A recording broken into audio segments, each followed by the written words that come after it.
يلا بينا. القناة الأولى النهاردة 28/7 استوديو العالم غدا. طبعا هم مستضيفين الأستاذ رامي إبراهيم،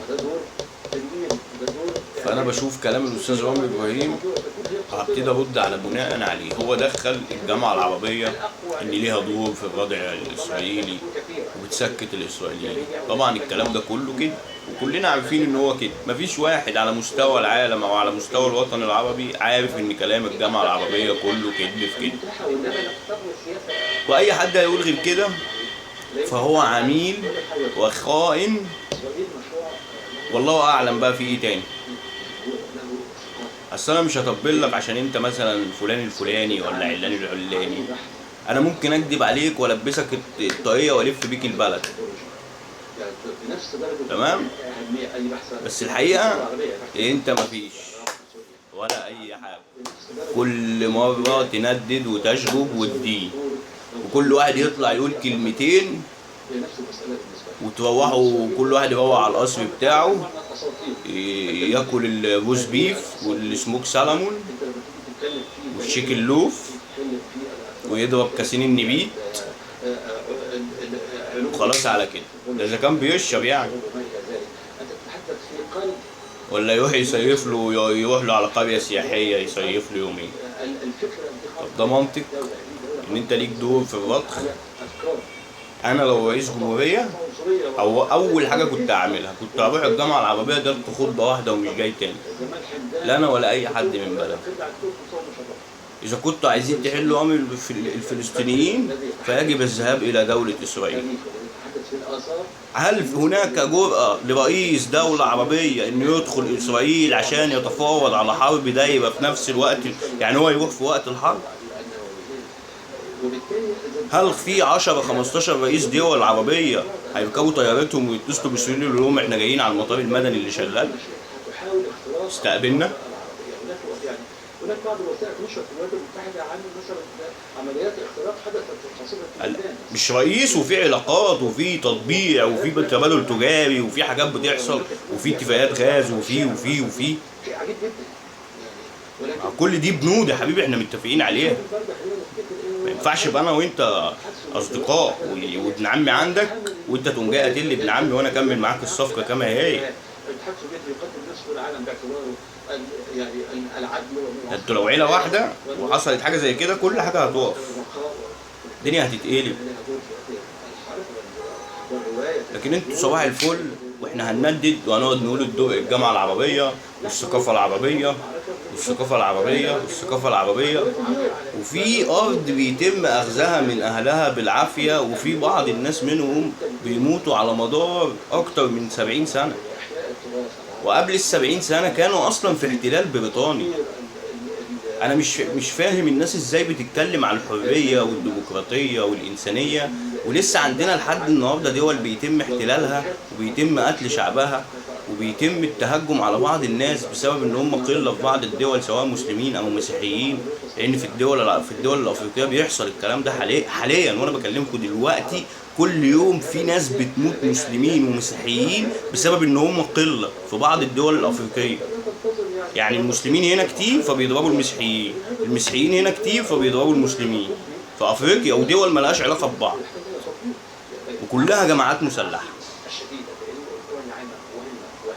فانت بتقول لي بقى ايه جامعه عربيه وثقافه والمثقفين؟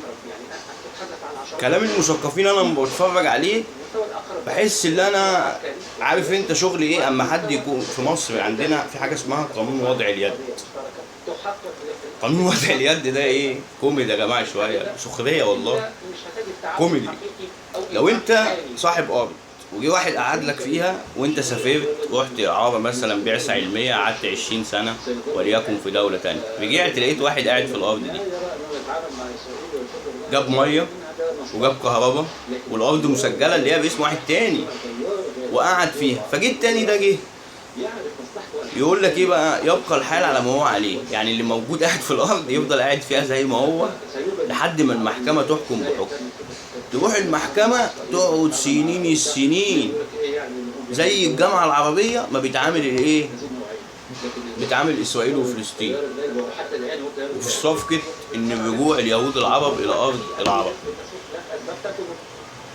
تمام.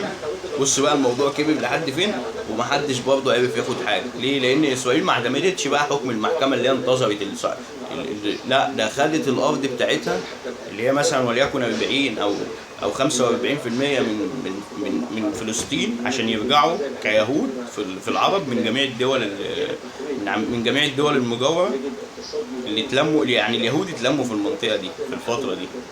هم قبل كده كانوا مشتتين حول العالم. المهم بقى، فالمعلمين عملوا ايه بقى؟ جم دخلوا ضربوا الفلسطينيين، بدل ما ياخدوا مثلا 30 او 35% خدوا اكتر من كده بكتير، وصلت النسبه ل 70% ومحدش كان بيتكلم. 48 دخلت القوات العربيه بموافقه من بريطانيا، تمام، وبعد كده خدت بعضها ومشيت، ودخلت الدول والعدوان الثلاثي على مصر، وكله رجع وسابوا فلسطين ايه؟ عريان. ومصر بقى متجايه كمان ايه؟ محتله كمان منها حته. مصر اصلا ما حدش كان راضي يديها سلاح زي اوكرانيا دلوقتي كده. كانش عندنا سلاح بالكفاءه اللي يخش في المعركه القتاليه، لحد ما بعض الدول ساعدتنا وادتنا بعض البترول. شوف، ما معكش ثمن الذخيره اللي هتحطها في السلاح. انت بقى عايز مصر تخش دلوقتي حرب وهي اصلا عندها عجز في الموازنه الداخليه والموازنه الخارجيه. هتجيب فلوس منين للسلاح؟ ده احتمال يكون باع السلاح ده، او السلاح ده اتحظر استخدامه او تم اخذه كأنه تخليص حق. طب هتجيب منين البترول بتاع الدبابات والطيارات والوقود والحاجات دي، والزيوت والتشحيم والصيانه؟ بصراحه انا مستغرب منك. انا نفسي اعرف، انا ما جيتش من اول البرنامج، هو استاذ جامعي برضه ولا خبير سياسي ولا صحفي؟ لان هو مش مكتوب لي الاسم.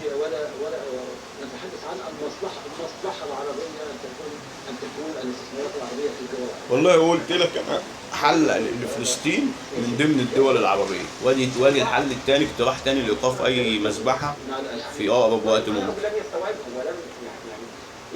عندك الحلين البسيطين اللي مش هيسببوا حرب ولا هيسببوا حاجه. كل اللي انت بتعمله ان انت بتاكد على العلاقه وما بتسمعش، واذا كان في مقاومه ولا حاجه لازم ان انت يكون عندك تواصل معاهم. اذا قدرت تعمل ده، ما قدرتش تعمل ده، انا شايف ان في برضه حلول، بس انا مش هينفع اعلن لك عنها دلوقتي لانها حلول مش هينفع اعلنها لك، لان دي بقى شغل سيري شويه.